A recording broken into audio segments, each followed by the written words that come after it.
Oh, no. Shh. Shh. No, guys, he's already here, so don't say anything else about him. What in the world are you doing? Nope. No, I don't. I don't want him at all. Don't let him in here. I don't want him.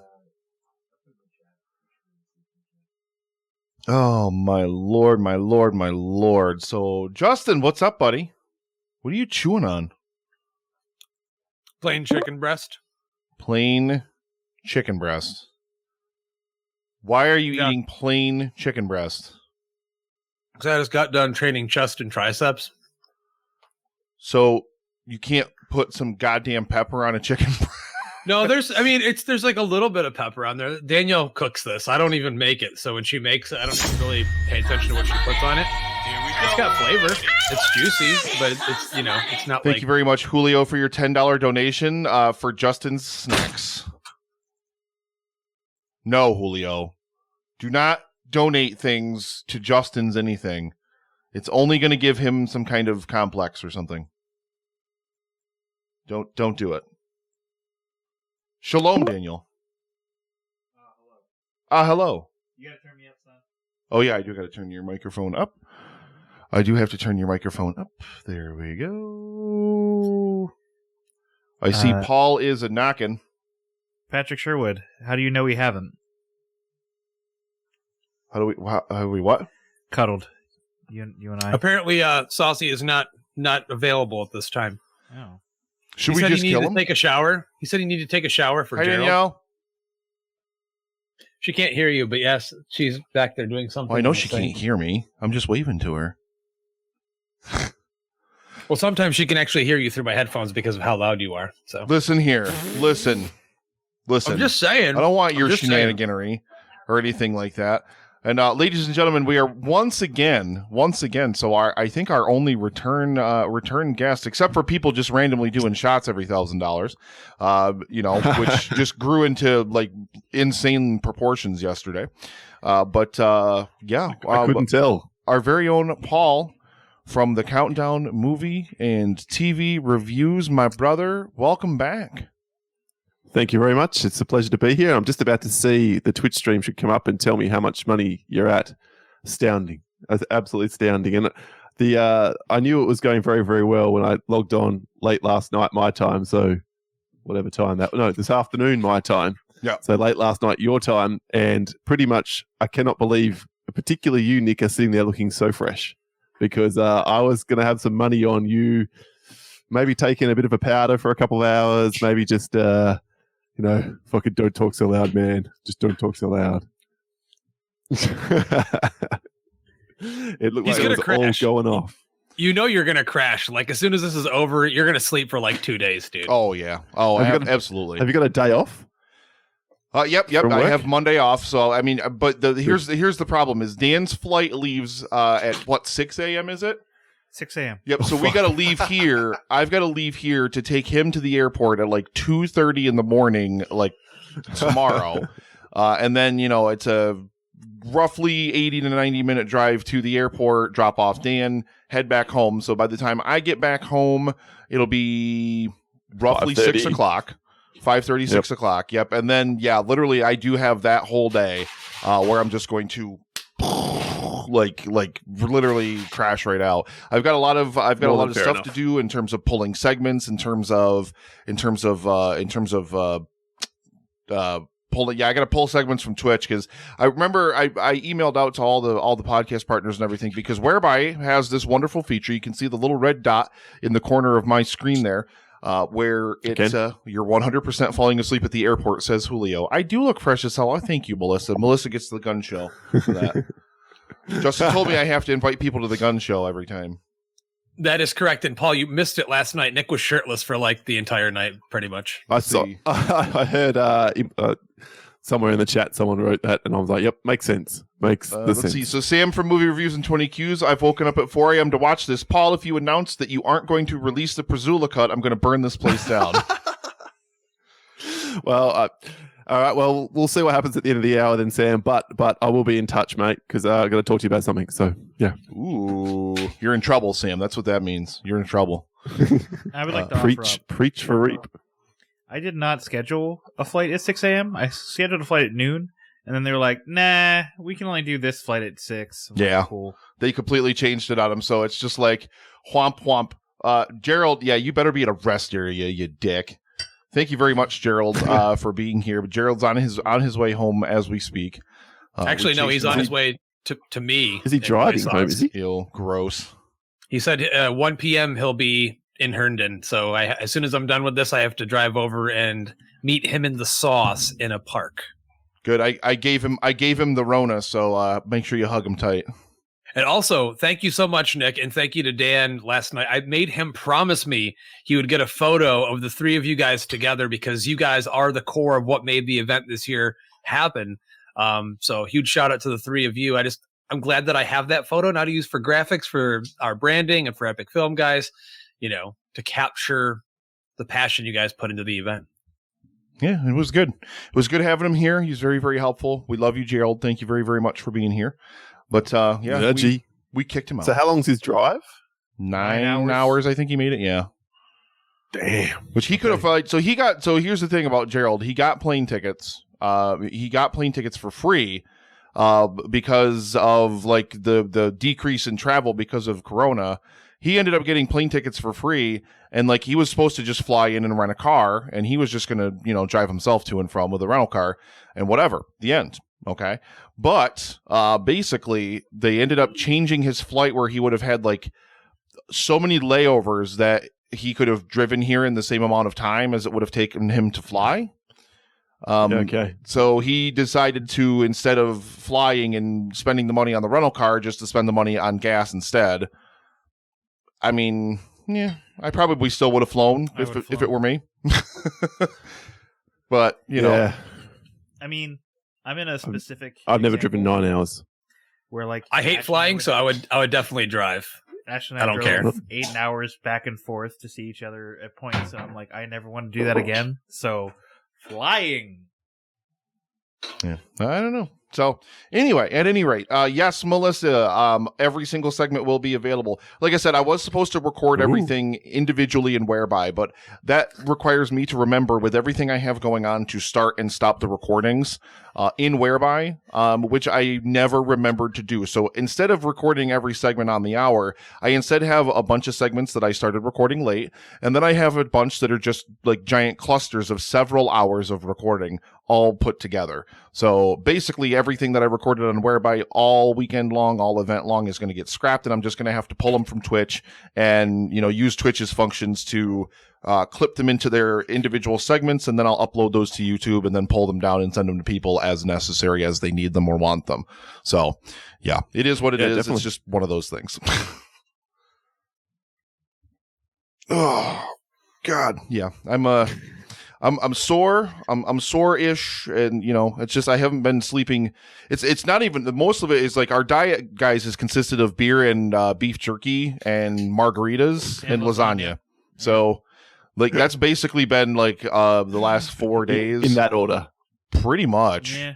And then like had a beer, the really hot lasagna, or not hot lasagna, the really hot jerky and everything, which was all really good. We agreed on Ashley's stream. A couple of very uncomfortable looking faces during that. That was very funny. Ooh, Bill Dozer, come on, let's get to 15K. Actually, Bill, you wrote 5K. We passed that a long time ago, my friends. Thank you very much for the $5 donation in there. The bathroom looks great, Julio. The bathroom looks absolutely wonderful. And yeah, no, that's all part of it, Melissa. That's all part of it for me is making sure everybody's got their segments available. Because I know, everybody's a content creator, everybody's a podcaster, and doesn't it always feel good to have a free episode where you can just chuck it up and not have like recording and editing and all sorts of other stuff to do? Yeah, you use that so much every year. That benefits the hell out of the show. Yeah, we haven't done it this year really nearly as much, but yeah, especially the second year. Last year leading up to the third event, I literally released every single segment from year 2 as its own thing. But we lost. That was the problem, is last year I just didn't have like time because everything was going on in my life. I didn't get the chance to pull down the video from day 2. So 16 hours last year, all of day 2, all the guests we had, everything gone. everything completely gone into the internet ether, unless there might still be some of it out there if a show was industrious enough to go get it themselves. But I still have day 3. It's still just a big 8-hour block of footage. I've never touched it. I've never even tried to cut it apart, but it's still there if I ever get industrious enough and really feel like it someday. But this year I'm definitely going to make sure I get in there and do it, just because it's really easy for me to do it now, where I can just go in there and take care of it. So yeah, welcome back, Paul. We love you. Thank you so much for being here again. Pleasure. Honored to be come on early and then come on late, and to see how that total's grown in between. And it's all gravy from here, right? It's all gravy. It's all absolutely amazing gravy. That's why, when we like I said, it wasn't yesterday, but it was the day before. When we were somewhere around, 6,500 or somewhere in that neighborhood, where I felt that turn. I felt, yes, we're definitely going to make it. We're definitely going to make it. Like, it's crazy how much more we've got to come, and we've got all these donations coming in, and it's great and it's amazing. And, then we're going to get, further and further and further and further. And then we hit 10, and it's like, okay, we've got to bump this up to 12. And then, that's even before the Afterburn segment, which, again, they outdid themselves yet again this year, over $1,000 just from all of their family and friends that they ended up donating. Wow. So with all their donations, that ended up pushing us way over 12, like to 13,000. And then, from there, it was like, well, we've got to kick it to 15. And then it's crazy. I can't believe the absolutely amazing generosity of everyone that, all the podcast partners, their audiences, everybody that's tuned in, everybody that's just chipped in whatever they can, friends, family, anything of that nature, from myself or from Justin's family or anything of that nature. It's crazy. It's absolutely crazy, because I never thought in a million years that it was going to be like, I had a good feeling that we were going to make it, especially, like I said, after we got kind of really into it, and 25% after the kickoff event and everything. But then, to have surpassed it by so much, I don't even know what we do next year. I don't even know where we go from here. I have no idea. And you got plenty of time to think about it, dude. Just let your mind rest. I know last year you were already thinking the day after. You were already thinking of ideas, and I'm like, dude, settle down. You've got like a year. Jared Taylor, shirt sales are included in the total already, yes, because I got the money from that on Friday, and that was actually donated at the very end of the stream on Friday, because we were about $4,600. We got $362.50 in total shirt sales. I think, well, we got like 351 and change, but then the show covers the rest of it, because we don't get covered for the the credit card fees that people get charged, that Upstate Merch gets charged. They don't get covered for that, so we get $12.50 per shirt minus 3%. So the show covered the rest of that. So $362.50 was the total amount. Redbubble and Cafe Press sales are not included in that total. I reckon that's going to be about $50, give or take, because I know of, I think, 8 mugs or so that were sold. I bought a mouse pad here. So yeah. And then, yeah.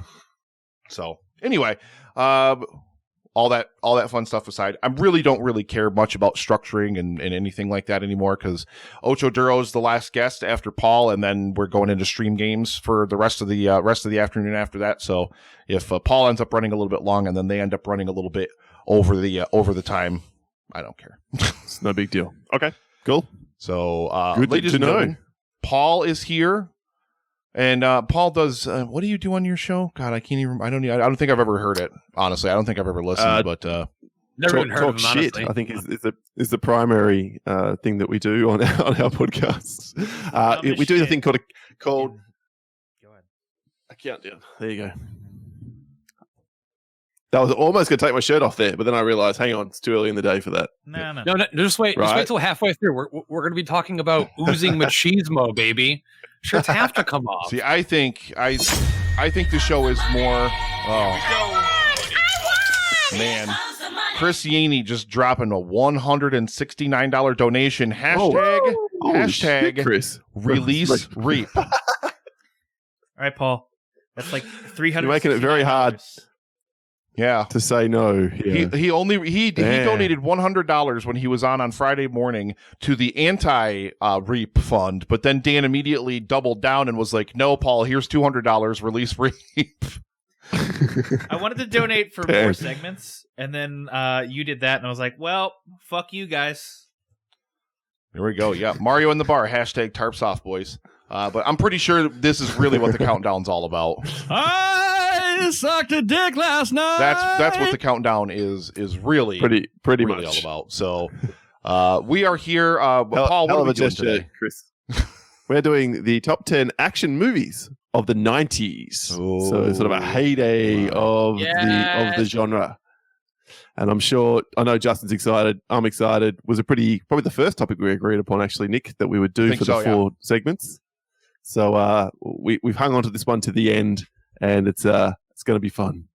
Yep, absolutely. And don't forget, ladies and gentlemen, anybody that donates today, you're going to be entered to win from the Big G himself, from Gerald. Here we go.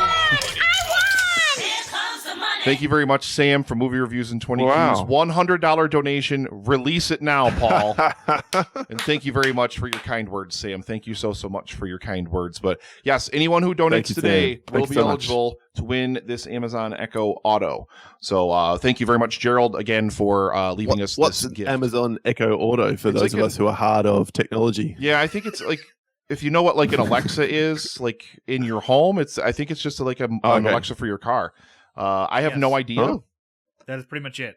Yeah, I'm also an old man with technology, Paul. I'm like, what the hell? I don't know. Well, then give it to the youthful man. Well, I'm giving it away, Dan. I'm not keeping it.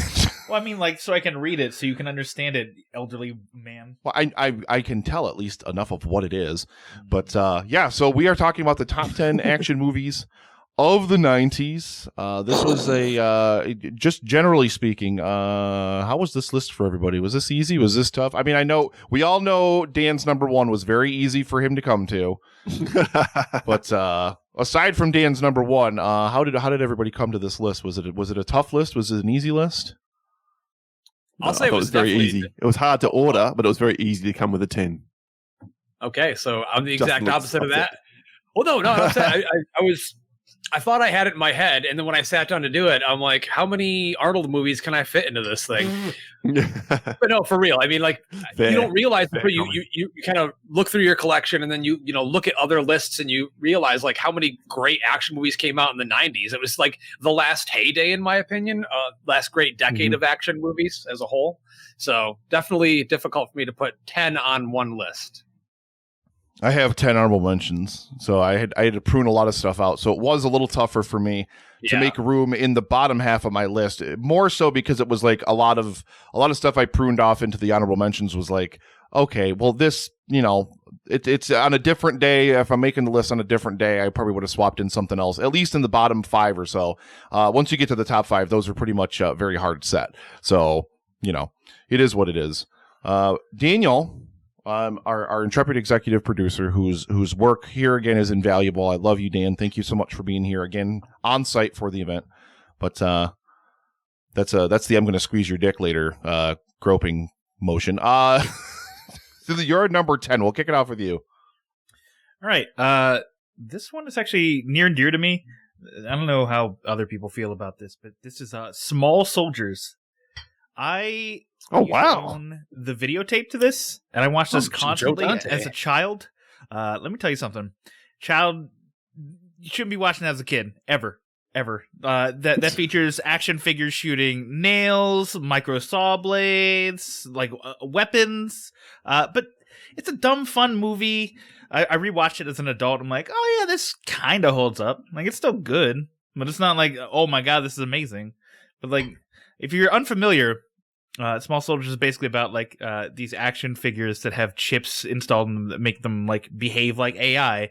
So you have the Gorgonites, who are the different looking creatures that everyone's like, oh my god, they're so ugly. And then you have the military dudes who are like, I can't remember what the hell their names are, but like it's basically like what a person looks like doesn't matter. It's about what's inside. And the Gorgonites are super nice, super gentle, and you have the military guys who look like humans, but they're also just assholes.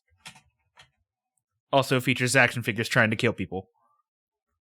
It's also the last, I'm pretty sure the last major theatrical release that Joe Dante had as a director. Mhm. Yeah. Dropped off the face of the earth after that, virtually. He does a good podcast now, though. Is that right? Okay. Yeah. That's a left Bitches field can't choice, get Dan. enough Did of not my see that one stuff.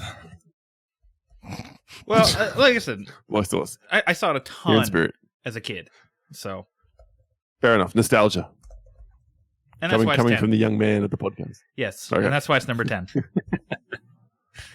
Oh, my. Why don't we kick it over to my troll doll co-host down below me on the screen there. Justin, you're number 10. Simon Phoenix is an old-fashioned criminal. We need an old-fashioned cop. There was no way I couldn't include this movie on my list. Nostalgia, I'd say so. I had the action figures for this shit before it even came out.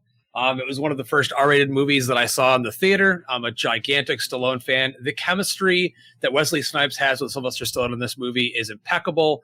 Fantastic action sequences. And the concept, totally different from pretty much everything else that came before in Stallone's filmography. Absolutely love Demolition Man.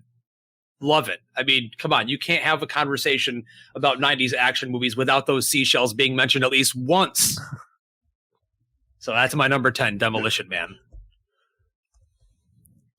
Ridiculous seashells.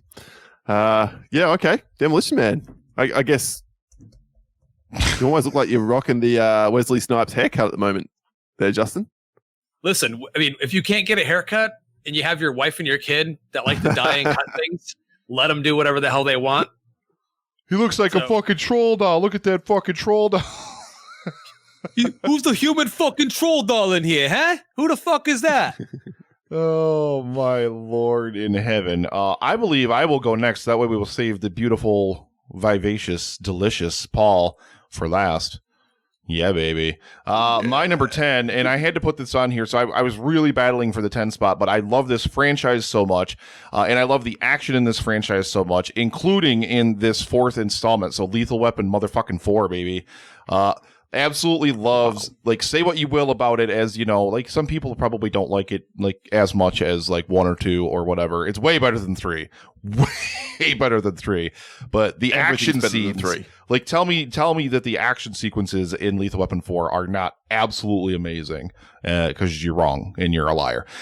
You know, just like the car chases, and like when Riggs is riding a table down a freeway, like with a piece of plastic sheeting, like, and then climbing in the truck, and then he gets off of it and gets in the car with Raj, and then they end up jumping the car through a fucking building. Like, it, I mean, it's just absolutely the insane amount of action. I had to make love to it. Room for it also on the list.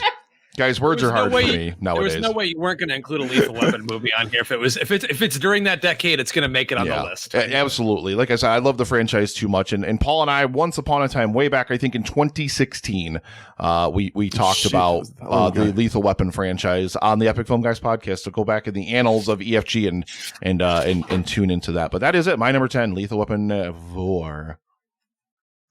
Very nice. Jet Li, as Mario says, pretty good antagonist as well. Certainly kicks the shit out of Stuart Wilson in number 3. Please get that Judge Dredd pick out of the way already, says Julio. God, please, no. It's coming. Oh, it's coming. All right, well, my number 10 will be the first, maybe the only comic book film on anyone's list. I'm going 1998, Stephen Norrington's directed Blade. Another Wesley Snipes vehicle. I like Blade a lot. I think it's a forgotten sort of superhero film, and it was bloody and gory and had some awesome action scenes in it. None better than the opening fight scene in the vampire club where he takes out about 7 million of the bastards. Good fun time. Like myself some Blade. Blade's great. You're not my dad. I love Blade. It's one of those movies that you can actually go back and watch and say a lot of this didn't age well, unfortunately. I don't usually say that, but watching that opening, it's amazing. Whenever you see a vampire disintegrate, it looks awful due to the lack of actual physical effects going on. But Snipes is just amazing in that role, and I definitely was still one of those guys that was backing him coming back in the role if they were going to do it again. But That's not what's going to happen. It contains a couple of Wayne and mine's favorite sort of action moments, including when he gets shot at out in the park, and he does this kind of really poor, it's in super slow-mo, and he's just basically propping on one leg to jump out of the way, but it looks like he does this. With that exact same face.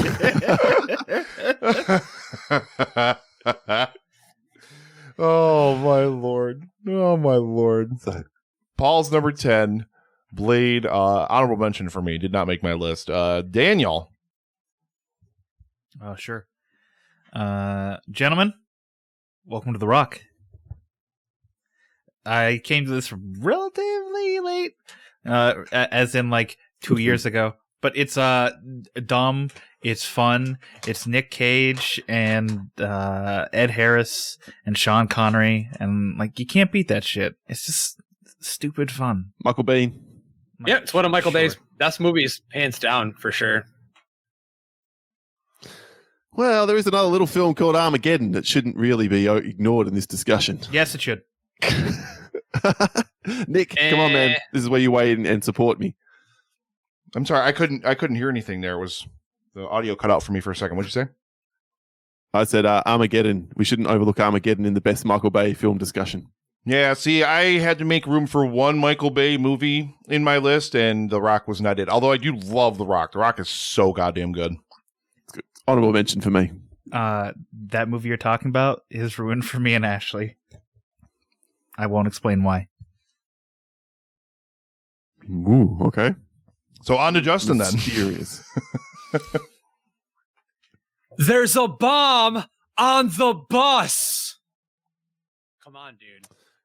Come on. Justin's cutting out for me a lot. Is that happening for anyone else? Yes. Yeah. Okay. God damn it. God damn it. Well, do I have to yell that again? Yes. There's a bomb on the bus. Awesome. There you go. Hey, I only have so much enthusiasm. It's still only 12:24 in the morning or after whatever the fuck it is. I don't know. I'm burned out. 12:24 in the morning for me. It's the movie that really kind of set Keanu Reeves' career ablaze. Became an action hero after this movie. Great chemistry with Sandra Bullock. I love the concept of there being a ticking time bomb on a bus filled with innocent people. Mm-hmm. It did something different for the action genre that we hadn't seen before. Even though technically it is one of those many we like to call Die Hard fill in the blank, like Die Hard on a cliff, Die Hard on a bus. But still, even so, Dennis Hopper is a beautifully amazing, menacing villain in the film. I just absolutely love this movie. And I also really like Keanu Reeves with that buzz cut. He looks really sexy. So, yep. Pop quiz asshole. This is also on my list. Yeah, also on my list as well. Coming up in short order. I mean, yeah, you can't. Yeah, it's literally just wall to wall, like beginning to end, almost nothing but action. I'm throwing out two classic action movies, and he's just like, meh, meh. What kind of action so dismissive. He's like, what is this trash? Oh my lord! So yeah, coming up on my list, I absolutely love it as well. And yeah, Dennis Hopper makes that movie for me because he is delicious as the nine-fingered bad guy. I can't remember his name, but in the movie, but so memorable. But I haven't seen the it quiz in master. years. Yes, maybe, possibly. My number 4, fuck. I'm jumping way ahead. My number 9, ladies and gentlemen, is a movie I am almost sure is going to be on Paul's list because I know how much he adores it. He adores it. Starship motherfucking Troopers. No! Knew it. Absolutely knew it was coming up on your list. I adore this movie.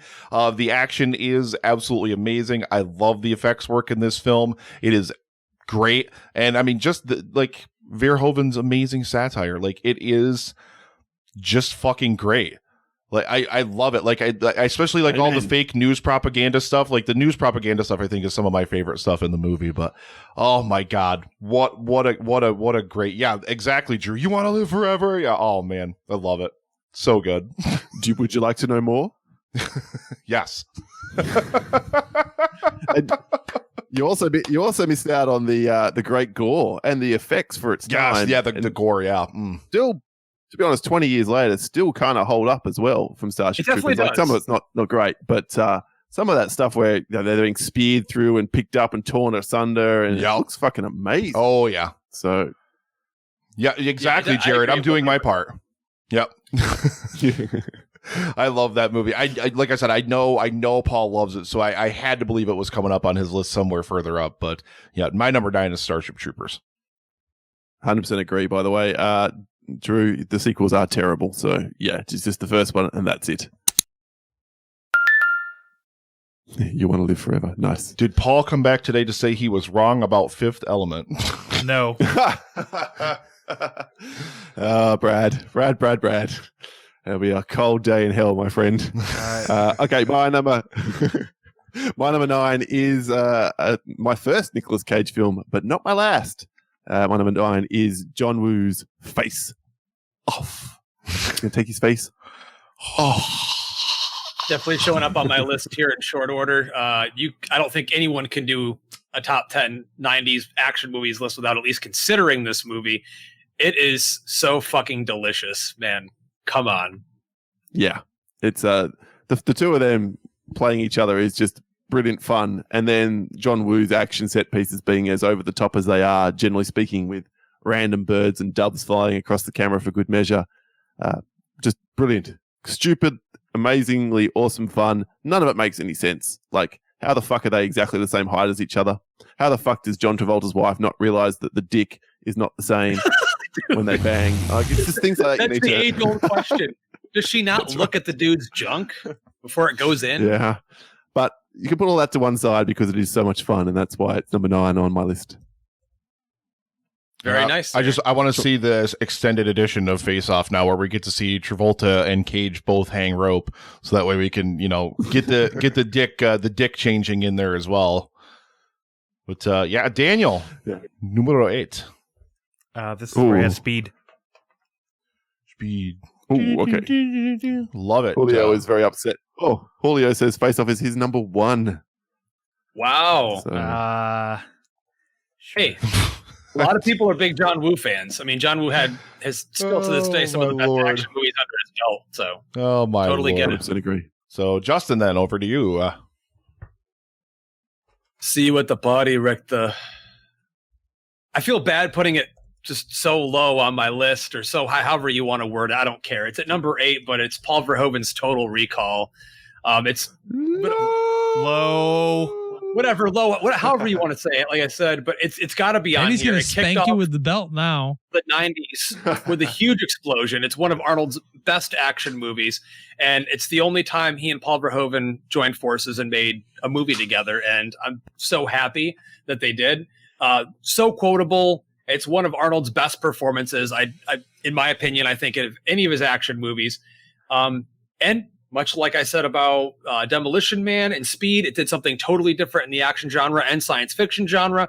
All the set pieces are amazing. All the sets still hold up to this day, in my opinion. All the makeup work, you just love it.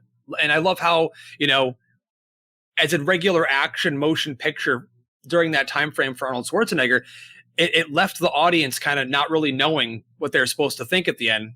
A little ambiguity there. So, yeah, it was a little bit different there. And I love it. I watch this at least once a year. Great pick. Amazing pick. Incredible film. And let's not forget that Sharon Stone was his wife in the first act, and that alone was enough to get my bum on the seat. Definitely one of the hardest hitting moments in cinema history for me when he shoots her. I still haven't gotten over it. I'm still not quite sure. And maybe that's why it's not my number 1. That's one of my favorite one-liners, too, of Arnold's entire career. Oh, see you at the party, Victor. So my number 8 is one of my absolute favorites. I did it. I can't remember. I think last year we did a retrospective of it for its 20th anniversary, which is Brendan Fraser's The Mummy. Fucking love The Mummy so much. Like the action set piece, even to open it and everything, and then of course once you bring in Imhotep and doing all the crazy plagues and all that fun, amazing stuff, all the sword play and everything. Brendan Fraser just giving such an amazing swashbuckling performance in it. I absolutely love it. And I mean, Rachel Weisz, guys, just God, dude. heaven. I wish Brendan Fraser did more mummy movies. I mean, don't remember part 3, but I mean, seriously, that could have been an ongoing franchise. Had the third one been good, the second one's not very good, but it's still at least fun. But yeah, it's still fun. He's so good in that role. The second one's fine until that goddamn CGI abomination comes out at the end of it. Oh yeah, The Rock. Oh my god, The Rock is the Scorpion King, and like that ridiculously bad CGI. Like it's bad. Even like that would even stand out bad in an '80s movie. It was so bad. Well, that and they had to have it add a kid to the situation. I hate when they have to add a damn kid to the situation. We don't need a kid in there. Yeah. Still Rachel Weisz though, so yeah, The Mummy. Yes. I absolutely love The Mummy, so that's my number 8. Nice pick. Roll that one. So it's me. My number 8. My number 8 is my other Nicolas Cage film, and I know I'm in the minority when I say I prefer this one, but I have a very fond attachment to it. I'm talking Con Air. Might be some Con Air. The bunny back in the box. In the box. Just the ridiculous characterizations is enough to carry it to here. So to the point where, as well as the ridiculous action, and then John Cusack playing second fiddle to Cameron Poe, Nicolas Cage. Like people kind of forget that it's kind of his movie as well, and this was sort of peak John Cusack and peak Nicolas Cage, and you put them together and you get peak awesomeness. And John Malkovich, we keep using that word, but I think delicious is the right word. Really chewing some scenery as Cyrus the Virus as well. So to say nothing of Steve Buscemi as the cannibal murderer, you think he's going to kill the kid, and then he doesn't and just waves goodbye. Oh my! So many ridiculous elements, so much fun. Fucking Con Air for me. Buscemi's amazing. I love him in that movie. Is that Garland Green? Daniel, number 7. Saving Private. I'm kidding. It's Men in Black. Because here they come. I don't know. It's fun. Like, what are you doing? I was clapping along to the Men in Black theme song in my head. Okay. I see now. No, it's Will Smith. Pretty fun. I mean, of course, this is the second Will Smith movie. It's going to be on my list. I wonder what the other one is. But like Tommy Lee Jones, it's like action, sci-fi, dumbness. Like I don't know. The '90s really like for action movies. They're dumb plots, and you're just like watching the action, watching the characters, and that's really all they're about.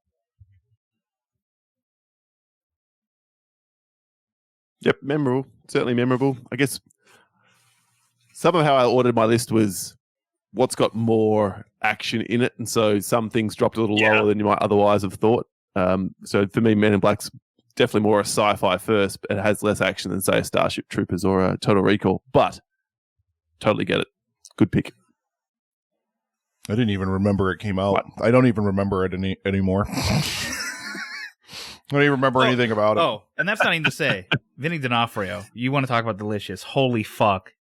He is he's incredible in that movie. That, and it's also one of Elfman's best scores of his entire career as well. Mm-hmm. Super memorable theme. Well, besides the obvious, of course. Yes. Which I'll be getting to here shortly. Thank you. You keep calm, Justin, and tell us what your number 7 is. Well, you guys already talked about it. Face Off. For all the reasons that Paul already said. I had never seen this in the theater when it came out, but a couple years ago for Cagemas, our very own God of Podcasting, Loy Sauce programmed it at Alamo Drafthouse to a sold out crowd. And that crowd went fucking bonkers for that movie. It was so much fun. It was such a blast to watch that movie with a crowd, most of them aware of what they're watching because they're big fans of it. So it added an energy to the audience, and it's so much fun. Literally, I don't think anything can beat a movie where both John Travolta and Nicolas Cage are constantly chewing scenery every other scene and in scenes together. It's one of my favorite things about both of those actors. So Face Off at number 7 for me. Number 7 is where I had Speed, Paul. So over to you. All right, my number 7's one that no one's mentioned yet. I doubt anyone will. This has a special place in mine and Wayne's heart and had a great deal to do with the making of Reap. Had I not seen this movie, Reap probably would never have been made. I'm talking about Robert Rodriguez's Desperado. Okay. I was wondering if this was going to show up on anybody's list. So you said you didn't think it would show up? I was wondering if it was going to. For me, I've always really liked it, but I've never been one of those huge fans of it. Like, I understand why people like it as much as they do. It's definitely one of Rodriguez's best films, so I'm not surprised it's on your list at all. Because you got some class, Paul. Yeah, You got some class. Again, it's got some real nostalgia for us, and in terms of watching a guy come from nowhere and with $3 million make a film look like it was made for $15 million. And if only the final action scene hadn't had to be edited out of the film because the MPAA went savage on it, then it would be much higher on my list, because I think if it had have culminated in an even bigger action sequence, huge. Salma Hayek is not far behind Sharon Stone for my sort of crushes around this era. Sure. And and then Antonio Banderas, hell, I could have a crush on him in this era as well. He's sex on legs, that man, and those two together, hot as fuck. So, yep, Desperado for me. Oh, yeah. Oh, and firing bullets around corners. That's a hell of a thing. I love how animated Paul is this morning. But let's see. My number 6. Yep, 6. This is not only one of the greatest action movies of the 90s, but this is also one of the greatest movies of all time, and one of my favorites of all time. And we covered in a special retrospective a couple years ago, whenever that giant monstrous piece of shit Fallen Kingdom came out. It's 1993 Jurassic Park, baby. Absolutely adore that movie. One of the greatest scenes in cinema history is that scene when they first see the dinosaur, and I know Paul does not share the affinity. A T-Rex. Paul does not share the affinity. Have they got a for T-Rex? Jurassic Park that so many do. But They've Play it got again. a T-Rex. We have a Dan, T-Rex. did you know they had a T-Rex in that movie? There's a T-Rex. I absolutely adore Jurassic Park. I don't really even think anything much more needs to be said about it. It's an T-Rex amazing in movie. here. I'm kissing Rexy over here, baby. Yeah. Like I said, I don't even know what else to say about it. I mean, it is just one of the greatest movies ever, in my opinion. So I love it. I love it. My number 6. You're far from alone. Far from alone. So wait, Paul did we skip around or something? Yeah, You're it at was 6, it was Nick, already? supposed to be me. Go ahead, Daniel. What happened? What? You skipped me. I went first. I go after Paul. And Justin. Yeah. You piece of shit. What? It's all right. Oh. Wait, what? Nick's allowed to make mistakes. Anyway, Dan, you're number 6. My number 6. I'll just take over hosting for a moment. Yeah, this is your shtick. You do it. Yeah. My number shtick is going to cause a heart attack for both Paul and my co-host. It's The Matrix. That's way too low, Dan. It can't be that low. What's wrong with you? I didn't even put it on my list. Fuck you guys. My co-host hates Nonsense. this. Paul loves this, so I put it somewhere in the middle to where both of them can hate me. I'm glad it's on your list. I fucking hate Nick now, though. I like it. I just don't rate it like most people do. I think it's a great movie, but like there are elements that are still not aging well. Like if you rewatch, you're like, oh, this isn't the best. Like I think the Trinity crane kick at the beginning is egregious and terrible, and after that, it kind of redeems itself. It looks awful, Justin. Don't even try with me. It looks so cheesy and stupid. Great, and I dude. don't like it. Looks amazing, actually. It's awful. Go watch it in Way to Dolby start the Vision. film. I don't want to watch it. You know what? I'm going to watch everything in 360p from now on because fuck you. I'm gonna watch everything on a cell phone If that's from what now you on. want to do. If you want to ruin your viewing experience, all the power to you, buddy. There we go. Nick, you are being chastised in the I chat. know that the chat's going nuts over here. The chat has turned on you. Hang on. Donations are dropping. Donations are dropping. Quick, Nick, take it back. Oh, God. Angry money. Oh, Caleb, defend me. I don't have a fucking blue waffle. Thanks, buddy. Perfect. Nailed it. All right, so I'll jump in here. I'm at number 6. I really debated on putting this on here. It's one of my favorite movies of all time. the way that I looked at this list is I thought straight action movies. There's plenty of movies from the 90s that have memorable action sequences, or they're known for their action set pieces, but they're not necessarily first and foremost action movies. I don't really consider this one purely action, but to my Burton Batman community out there, I would be doing a criminal offense if I did not include this in some way, shape, or form. So I'm putting in here Tim Burton's Batman Returns. It does have an action set piece in each part of the movie, beginning, middle, and ending. And some of the action is very well put together and we're very well constructed. It's got some great fight scenes. So it's not one of the best action movies ever made within that title of that genre, but it's one of my favorite movies. It is considered action, fantasy, adventure. So Batman Returns, number 6. I'm shocked. Well, I shouldn't be. You guys love Batman that much, but it's hard. You better have Batman and Robin above that. Then that better be what's coming up on your list. Wait, Batman Forever. Yep. Be looking forward to our Batman Forever retrospective hitting next month. It's going to be amazing. It's going to be, I can't wait. I absolutely cannot wait. So we already did my number 6 because I'm an idiot. So yeah, Paul, you're number 6. And we've also already done my number 6 because it's Starship Troopers. So we're back around to Dan. Daniel, number 5. All right. It's Mission Impossible. It might not be as much action as everyone wants it to be. I still appreciate the spycraft, especially at the beginning. The beginning scene in terms of spycraft was real nice. I mean, you still have the great action scene with the train and the helicopter and the tunnel. Definitely. It's just phenomenal. I mean, the trying to get the knock list, that's an iconic scene, Justin, because like how many times has that been parodied or referenced and other kind of stuff? So and it's super tense. It still holds up, I think.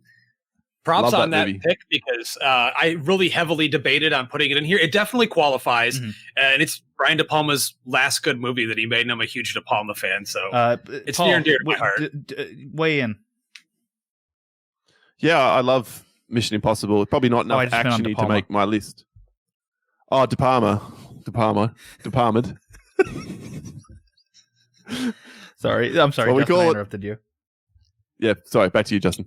No, I interrupted you, so I'm good at that. You already know that. Yeah, so Mission Impossible. I mean, like, we have him hanging off of buildings and helicopters and planes, and like that's all great, but like this was like kind of simple, not as like showy stuff. So. Well, Justin's number 5. All right, top 5, baby. Ugh. Remember, shithead, keep your arms and legs in the vehicle at all times. Paul, do you know what that line is from? Please tell me. Does anybody know? No, you don't. It's okay. This I do movie, know it. I don't think this movie gets enough love. It's Sylvester Stallone, Rennie Harlin's Cliffhanger. I love this movie. John Lithgow, another delicious, over-the-top, scenery-chewing villain. I think that set pieces are brilliant, and I love, again, it's another Die Hard fill-in-the-blank, Die Hard on a cliff or Die Hard on a mountain. But I recently revisited it when the new, I'm not going to say the expression because I don't want to upset anyone. The new release came out. You can say it. Yeah. You're allowed to say it. You're allowed to say it. I'm not allowed to. I'll get whipped with I'll fucking say it. whip. But I think it holds up. Again, one of Stallone's best performances and one of his better 90s movies for sure. Stallone had a really hard time in the 90s with trying to have action movies that turned into hits. This was one of the only ones he had that was actually financially successful. I think all of the practical stunts that they did hanging from the high wires and everything are fantastic. So Cliffhanger, number 5 for me.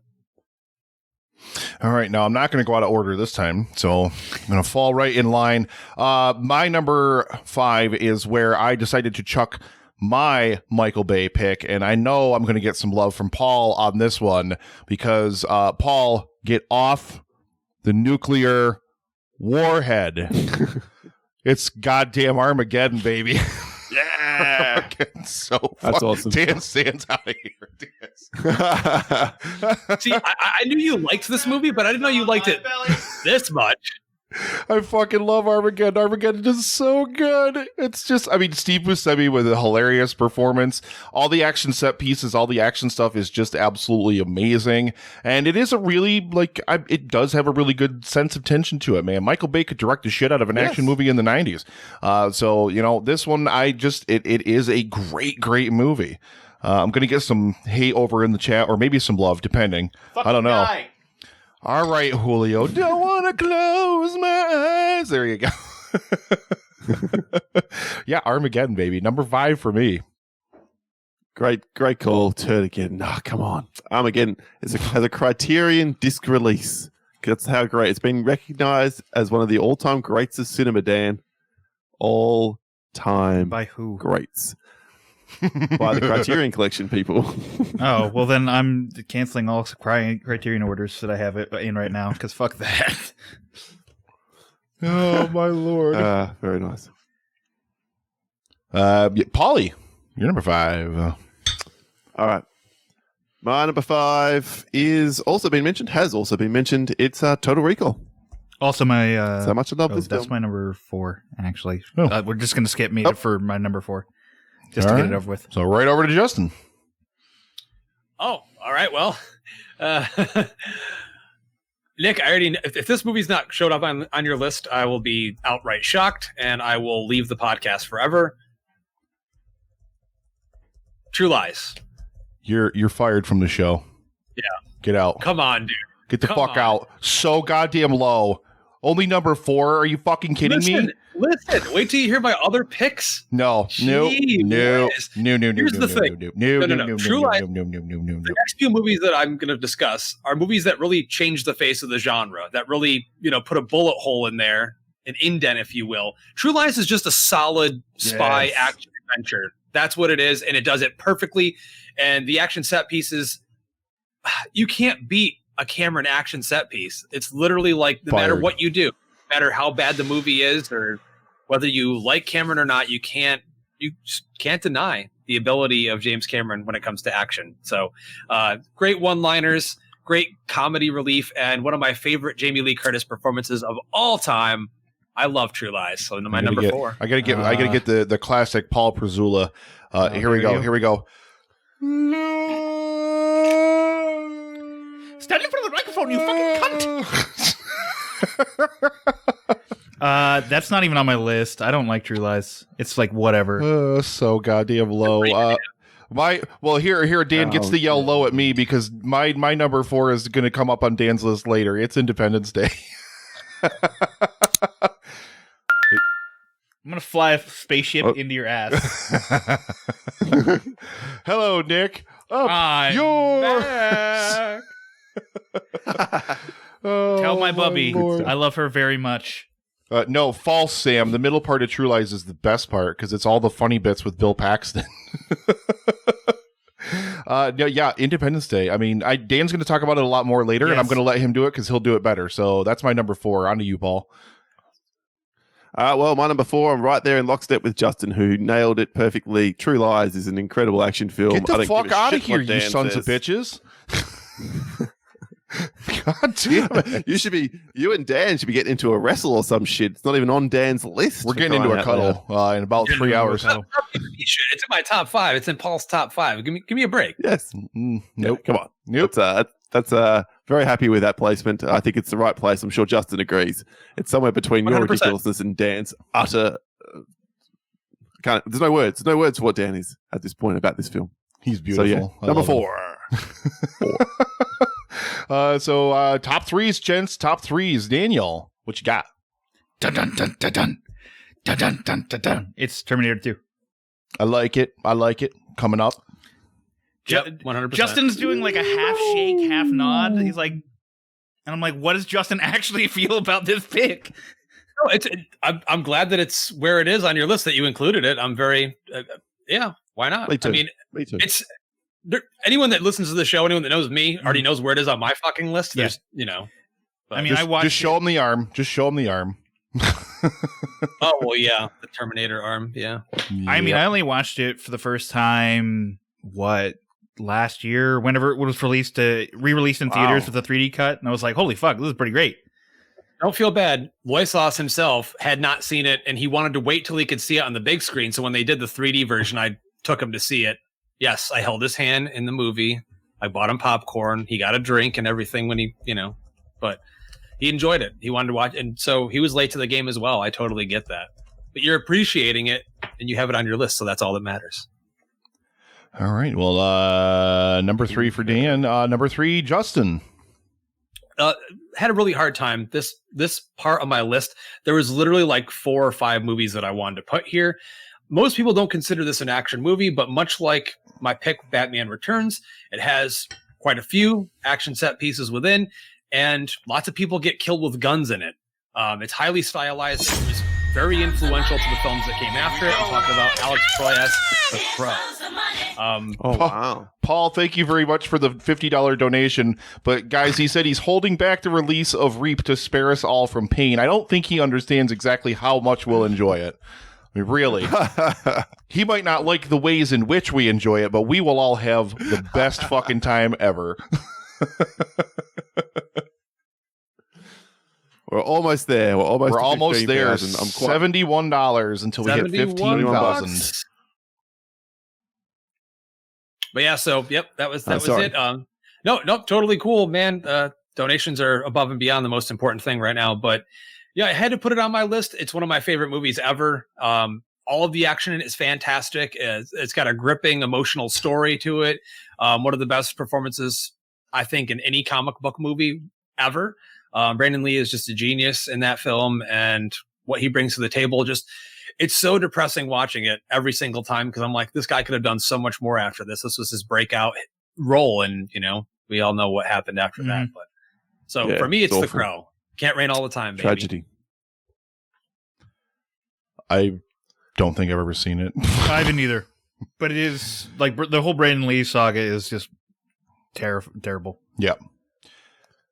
So Justin's number 3, on to my number 3, which is a pick that's going to make Paul very, very proud, because it's a film he introduced me to, starring international action star Chow Yun-fat. It is John Woo's motherfucking Hard Boiled. Jesus Christ, I had an action hard on for 2 straight hours watching that movie. Holy shit, is that movie so good. That final shootout scene in the hospital was like 45 goddamn minutes long. Paul and I covered that in, did we do that for last year's live stream for The Cure? Wasn't that one of the little bits we did for last year that was pre-recorded?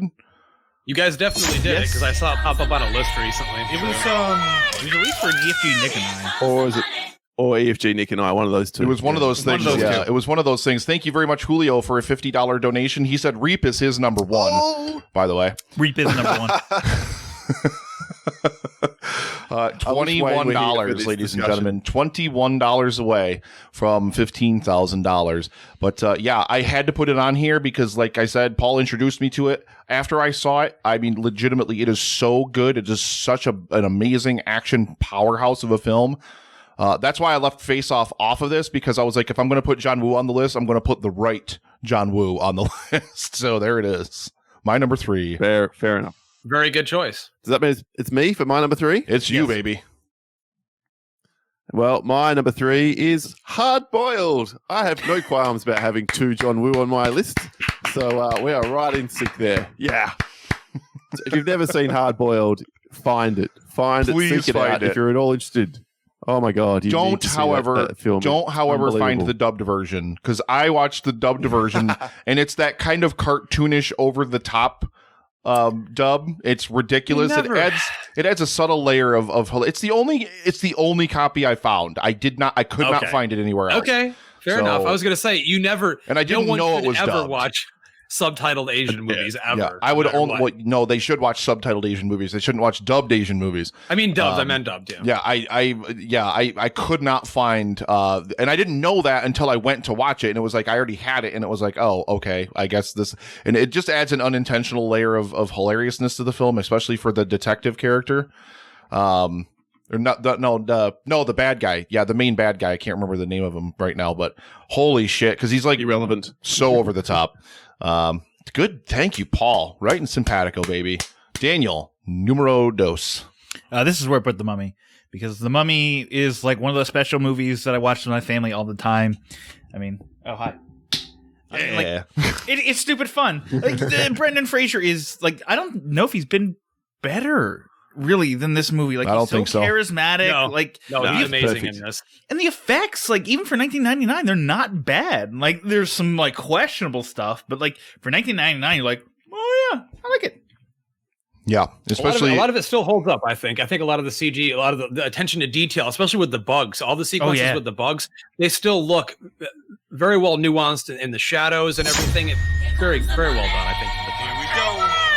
I've got it on 4K. I haven't watched it yet. So, Dude, Paul, maybe this is how we need to launch our eventual 4K release series, Justin. We should do the Mummy first. There you I'm go. 100% down with that. I think that's a beautiful disc because they did so much on practical locations and in the actual desert. Every little grain of sand sparkles in that movie. It's beautiful to watch. And a big shout out to our very own Destruction in Human Form, Mr. Jared Taylor, for the final $21 donation to get us officially to 15,000. So we're gonna, after the countdown here, we're gonna finish up our list, and then yeah, we gotta roll in some victory here because hot damn. Thank you, Jared. Thank you so much.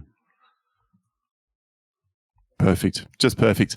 Almost as perfect as my number 2 film. Is it me? No, whose turn is it? Justin? Is it Justin's? Justin. Jumping in. I got all excited. It's okay. No, go. You know what? Go ahead, man. This is your segment. You go ahead and jump in. No. All right. Come on. Keep going around the horn. Okay. Well, Dan already mentioned this. Criminally low on his list, but The Matrix.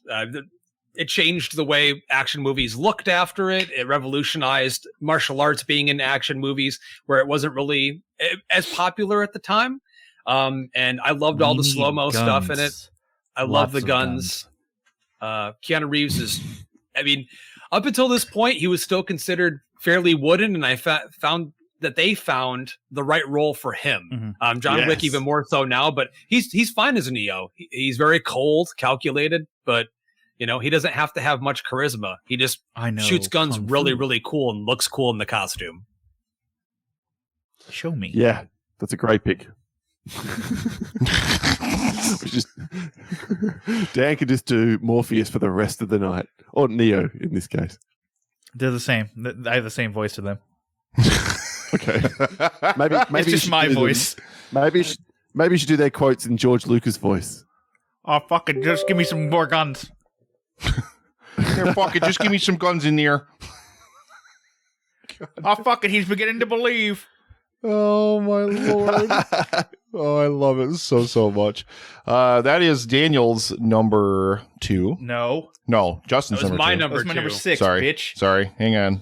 I had to pull my list back up. You don't have to apologize, Nick. I've got too many things going on here at once, guys. Just cut me some slack.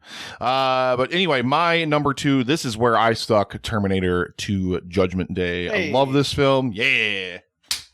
I absolutely adore Terminator 2. We've covered it on the show as well at one point or another in the show's history. It is an absolutely amazing action masterpiece, and I absolutely love it. So yeah, Paul, your number 2. We'll swing it right over to you. My number 2 is The Matrix, Justin. So yeah, everything you said. Number 1 is okay. Yeah, wow. and it would. If I had to rank my favorite, the best film on my list, I would say it's probably The Matrix by this much, but it's not quite as good an action film as my number 1, which is why it slips a tad to here. I mean, arguably, if you just want to talk pure action, how many minutes proportionately of the film is action? You probably give it to Hard Boiled, but the action in here it defined the next 20 years, or in parts. How many different films have tried to copy elements of The Matrix? Nothing's been more influential in the 21st century of action films than this movie. So number 2 100%. on my list. Nick, suck it. Couldn't have said it better, my friend. Ouch. Congratulations to, or not congratulations, well, thank you to Patrick Sherwood for a $31 donation. We are now at 15,031. And yeah, whatever, keep it coming, guys, because it's all gravy. And also keep in mind, again, if you donate, you're entered to win this Echo Auto, this Amazon Echo Auto, given to me by Gerald to give away. And just keep in mind also that donations up to $300,000 that are made between the months of May and June for the Cancer Research Institute are doubled.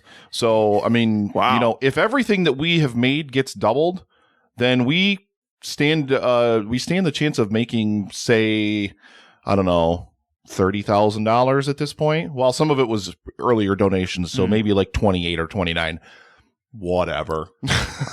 Amazing. So yeah, thank you very, very much. So yeah, everything is gravy right on the top, and everything is going to just add so much more to to that total. So Paul's number 2, so we're on to number 1s, right? Yes.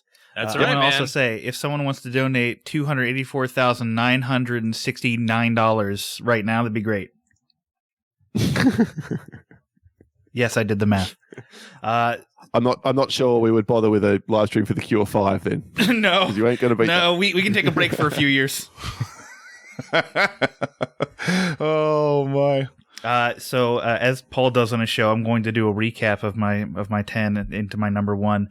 Number 10, I had Small Soldiers. 9, The Rock. 8, Men in Black. 7, Speed. 6, The Matrix. 5, Mission Impossible. 4, Total Recall. 3, T2. Number 2, The Mummy. And number 1, with a bullet, with no surprise, Independence Day. This movie. But why? I've never heard you talk about it. Actually, I don't think I have that's either. true. I've never ever. I mean, it's heard you kind of true mention because I don't once. really like discuss the movie. I'm just like, I've seen this. Like the trivia fact is, I see this 24 hours a day for like on Independence Day. Like I watch it all day. But I love the miniature work. The characters are just so fucking good. Like they're surface level, but they also like that have that little optical illusion of being like 3-dimensional. Like Randy Quaid has like that alcoholism and like his redemptive arc, and he sacrifices himself so his kids can do better.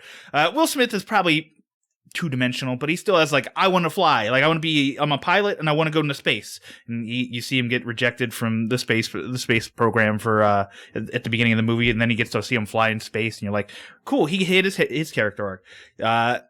You have Jeff Goldblum, who wants to just save the world, and he does it by just killing aliens.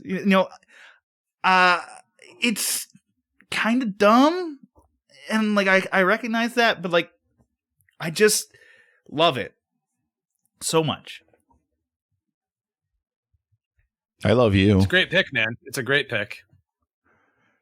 All right. Well, Dan's number 1. Justin, you're 10 through 1. Yeah, so my number 10 was Demolition Man. Number 9, Speed. Number 8, Total Recall. 7, Face Off. 6, Batman Returns. 5, Cliffhanger. 4, True Lies. 3, The Crow. And my number 2 was The Matrix. At my number 1, it would be... I can't even... I'm at a loss for words here. Everyone knows what my number 1 is. I would be breaking the law if I picked another movie in this slot. It's James Cameron's Terminator 2 Judgment Day, one of my favorite movies of all time, even though I am known to hold the first film up above the second film. The first one is my favorite. It's in my top 5 movies of all time. Terminator 2 is not, but it is the best action movie of the 90s, and it is one that I go back to and revisit all the time, maybe even a couple times a year. Just don't watch that 4K Ultra HD release. If you do, you will regret it more than anything else in your life, maybe even a one-night stand. Iconic film. Okay. Love it so much. Number 1 for me. Alrighty. My 10 through 1. Number 10 was Lethal Weapon 4. Number 9 was Starship Troopers. Number 8, The Mummy. Number 7, Speed. Number 6, Jurassic Park. Number 5, Armageddon. Number 4, Independence Day. Number 3, Hard Boiled, starring international action star Chow Yun-fat. Number 2, Chow Yun-fat. Terminator 2. And of course, my number 1 is True Lies. Absolutely brilliant action masterpiece, but it's already come up. Thank you, Dan, on the list. So, Paul, over to you, my friend. All right, my recap: 10, Blade; 9, Face Off; 8, Con Air; 7, Desperado; 6, Starship Troopers; 5, Total Recall; 4, True Lies; 3, international action star Chow Yun-fat is in Hard Boiled; 2, The Matrix; at number one, and I clapped Justin when he had this film here, but my number one is exactly the same. Terminator 2, Judgment Day. Don't get no better for 90s action films than Arnie in Full Flight. James Cameron directing the shit out of this. Yes, Edward Furlong is the slight knock on this movie, but everything else is fucking perfect. Terminator 2 all the way. 100%, baby. So, All right. Excellent. Well, let's hang on. pitch it around. Oh, Jesus God. Paul just punched me in the face, guys. Ugh. I was pounding Justin, not the face. Here, Paul's there we over go. here next to me. Put him Paul's up, over buddy. here Put next him to up. me. There we go. Hey, wait. Release Reap, you son of a bitch. Oh, my Lord. I really quick, like we can just spin around like really quick, not really get into them, but just mention any honorable mentions that anybody has. Dan? I meaned it, but like Saving Private Ryan, despite the fact it's a war movie, it was kind of on my register, but it's more of a war movie than an action That's why movie. I left it off. So, but I just wanted to shout it out. Yep. I was memeing it in the 7th spot because reasons, but I mean, it is the 7th greatest war movie of all time. That's for sure. I had a bunch. I wanted to make clear that I did not include Jurassic Park, which is in my top 10 films of also all that time, one. because there is a lot of action in it, but for some reason I distinguish action and action adventure being two different things. And when I'm thinking 90s action, I'm thinking people getting shot or stabbed or blown up constantly. No one mentioned it because it sucks, Ashley. Point Break was made better in 2001. No, And you know actually, Point Break is on my honorable mentions. I love Point Break, so hush now. RoboCop 2 gets a lot of hate. The stop motion at the end by Phil Tippett is amazing. Universal Soldier, I really wanted to include a movie with Van Damme in it because I love Van Damme and Lundgren, but it just didn't quite make the cut. The Long Kiss Goodnight. Loved Gina Davis in that movie and the Shane Black writing. And a movie that I really wanted to include, but it's an action. It's not an action movie. It's a crime thriller, but it has one of the best action sequences of all time. Is Michael Mann's Heat, but it's not really an action movie. It just has a really good action set piece in the middle of it. So also The Fugitive, more of a thriller, but one of my favorite movies that has action sequences in it, but is not an action movie first and foremost. So there it is. Got to throw some love in here to the 1995 action masterpiece Judge Dredd. Fuck you, Paul. Love it. Don't care. Yes, Sam, Point Break fucking sucks. That's why it didn't get mentioned. No, Point Break is fucking amazing. garbage. Let's see. It's a very well-made action movie. I did chuck Batman Returns into my honorable mentions just because. Also, The Matrix ended up in there. Also, Total Recall. Pretty much everything else that has already ended up on everybody else's list, including The Fugitive. Great pull there, Justin. Yeah, The Fugitive's good. Blade as well, Paul, and Con Air. And then just throwing it in here just because the action in it is great, even though the movie itself leaves a lot to be desired, is Lethal Weapon 3. I do still love the action set pieces in that movie, but Jesus, fuck that movie. God in heaven. Look at Paul's face. Look at his face. The action in it's great. It has great action in it, at least. It at least has great action. Has dum-dum bullets and a dum-dum script. That's what it has. But no one's denying that, Paul. But yeah. So, Paul? Everything that you guys already mentioned. I don't have anything else to pull from the basket. But the one that was probably hardest to leave off would have been Point Break, sort of sitting right around number 11 for me. So there you go, Shlee. Very, very close. Oh, and while I'm on the air, before we leave, I have to give some love to Last Action Hero. I just have to. It's one of Arnie's underrated movies. It doesn't get a lot of love, but man, there's great action in that. Great John McTiernan action movie. Great concept, just way before its time, and Jurassic Park squashed it like a bug. So, but I really enjoy it. Yep. And you're right, Sam. Die Hard with a Vengeance. Another great Die Hard film. Love that shit. There's no such thing as a great Die Hard film. What? What? Huh? Oh, did I say that out loud? What, Shit. Lorraine? What? What, Lorraine? What? Hey, I like Die Hard 2 myself, so Okay. hate all you want. Yeah. It is okay. Is there a button to is there a button to donate to the Nick Get Some Film Taste? Because that could be a whole separate thing we can put to the side. You've made gravy now. Every dollar over 15 grand will go to educating Nick to have a better movie taste for next year.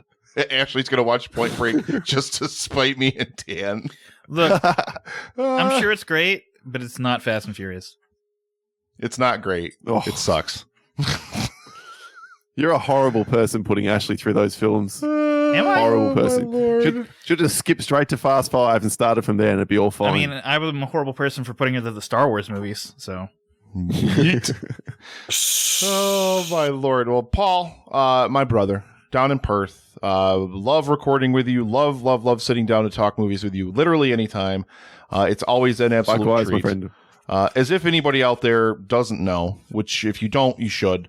But where can they find your amazing show, which has the single most out of this world co-host possible on it? And I say that with Justin on the air with me all the time, and he's like close second, but nobody can quite trump the ridiculousness of Build that wall.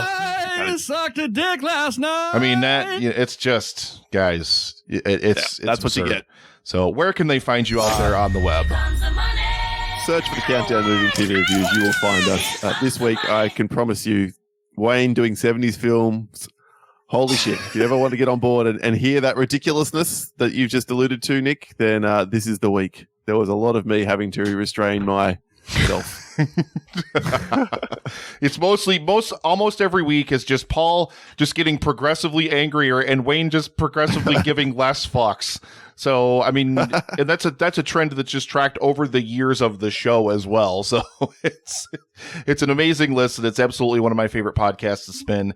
No matter what, I always trump them up as being the best movie podcast out there. I love them. Oh. I mean, I love our show, and I really want everybody to listen to our show. But I mean, you guys are just amazing, Yes. and you're One of the best podcast relationships we've had, amazing. I think, since we started. So thank you so much for Oldest friends, and then always to have supporting us. spin-off friends like Dan come in as well. Justin, it's epic to be a big part of this. And to be around for the 15,000 is incredible, and to have been at the start and got to tune in a bit through this weekend.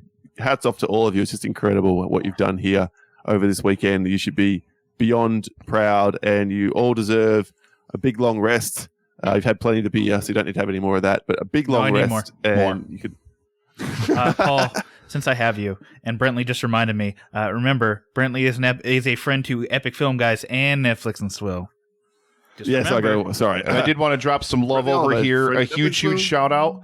He just popped up over in the chat as well. The man who he and his wife, they absolutely killed themselves doing karaoke on Friday night at midnight, 9 p.m. their time. But they were just like insanely like throwing themselves around their living room, throwing their microphone back and forth. There was an animal doll involved. They were playing a guitar that looked like a lizard. Justin Winters, thank you for a $50 donation, my friend, my sugar bro. #Sugar Bros. You know I love you, brother.